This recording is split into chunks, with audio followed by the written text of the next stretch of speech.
Paz e bem, meus irmãos, minhas irmãs. Estamos na quinta-feira da 7ª semana da Páscoa, dia 5 de junho. Hoje nós celebramos o Dia Mundial do Meio Ambiente. E o nosso evangelho é retirado do livro de João, capítulo 17, versículos de 20 a 26.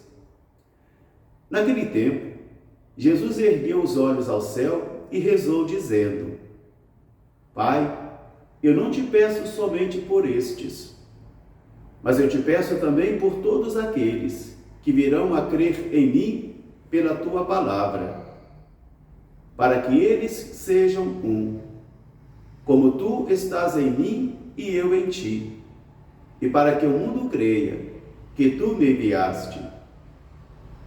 Pai, eu dei-lhes a conhecer o teu nome, porque o teu nome é a verdade. E eles creram que tu me enviaste. Por isso, Pai, eu vos peço que eles sejam um e que cheguem à unidade perfeita, assim como somos um, tu em mim, eu em ti e eu neles. Pai Santo, eu quero que todos aqueles que tu me deste contemplem a minha glória, a glória que me destes antes da criação do universo, porque me amastes com o mesmo amor com que eu os amo, e para que a unidade deles também seja perfeita, para que eles estejam em mim e eu esteja neles. Por isso, Pai, eu quero que onde eu estiver, eles também estejam, e que contemplem a minha glória. O mundo não te conheceu, mas eu te conheci, e eu dei a eles o poder também de te conhecerem, para que assim o mundo creia que tu me enviaste. Palavra da salvação. Meus irmãos, minhas irmãs, estamos caminhando então para os nossos momentos finais do nosso tempo pascal. E veja que é um tempo muito longo, iniciado na quarta-feira de cinzas, vivenciado em todo o tempo da quaresma, assim sendo fortalecido muito com o poder da palavra na Semana Santa. Durante todo esse tempo em que nós vimos também as manifestações do ressuscitado para os seus discípulos, da ascensão do Senhor, da ressurreição, da ascensão, e agora nos preparando para celebrarmos a força do alto, aquela força que Jesus nos prometeu, a força do Espírito Santo, o Espírito que eu recebi, que você também recebeu, mas que às vezes se encontra inoperante e inerte em muitos homens e mulheres, porque vivemos inconscientes. E aqui está um grande desafio para os cristãos de todos os tempos: evangelizar os seus batizados. E em muitas realidades humanas nós vemos que hoje o mar onde o barco de Pedro deve percorrer, porque o mar não está tranquilo, é o mar interior também da própria igreja, porque muitos batizados ainda não tomaram consciência da sua dignidade batismal. Muitos ainda não tomaram consciência da presença do Espírito Santo em suas vidas. E muitos ainda necessitam ser evangelizados porque receberam uma evangelização insuficiente e inconsistente. E aqui está o grande desafio: evangelizar também dentro da igreja. Por isso, na primeira leitura de hoje, ainda dos Atos dos Apóstolos, nós agora encontramos Paulo aprisionado. Paulo está preso em Jerusalém e está sendo colocado agora diante de um juízo.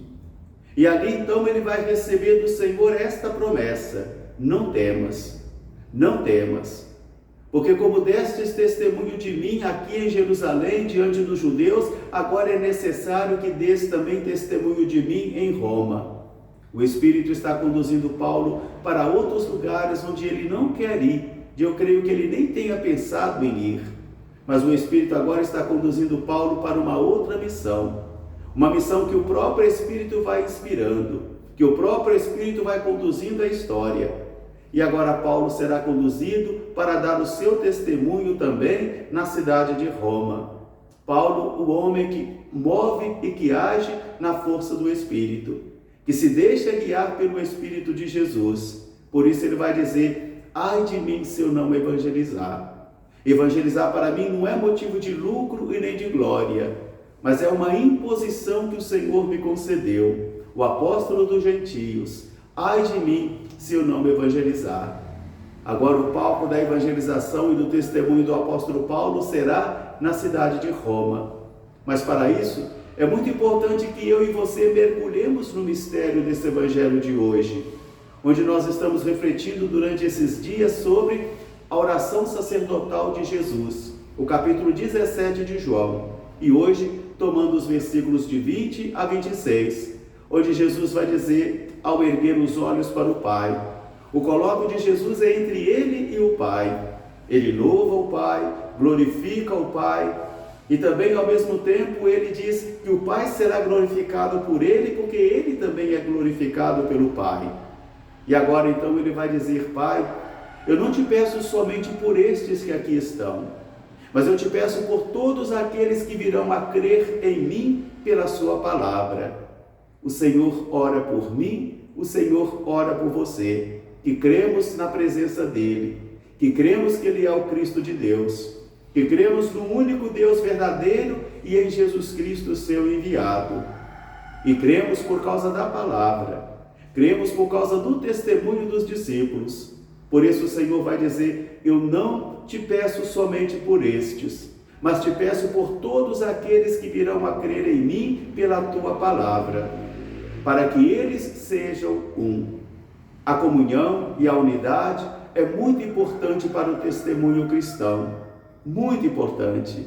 A comunhão não significa uniformidade, mas significa pluriformidade. A una igreja santa, católica e apostólica que vive a sua unidade e a sua comunhão numa pluriformidade de culturas, de línguas, de povos, de ritos, de tradições, mas que tem em comum, um denominador comum, a sua fé no único Deus verdadeiro e em Jesus Cristo, seu enviado. Por isso Jesus vai dizer que o grande desafio para nós cristãos de todos os tempos é vivermos a unidade plena, a comunhão plena. E isso consiste em quê? O Pai vive no Filho, o Filho vive no Pai. E nós vivemos no Filho e o Filho também vive em nós. Também essa unidade deve nos levar ao amor. E o amor cristão, ele não nega as dificuldades afetivas que a gente tem. Aquelas forças psicológicas que eu carrego e que você também carrega de empatia e antipatia. Porque às vezes a gente olha uma pessoa uma única vez e nos cria assim um clima difícil, né? Um clima difícil de antipatia pela pessoa. Agora, isso vai me dar então a obrigação, me trazer a obrigação de não difamar a pessoa, de não denegrir a pessoa, de não perseguir a pessoa, de não rechaçar a pessoa, mas de lutar para compreender a pessoa a partir dessas dificuldades humanas que eu tenho com ela e que ela também tem comigo. Isso também chama-se amor cristão. Isso também chama amor cristão, porque as leis da psicologia humana são muito profundas, da empatia, da antipatia.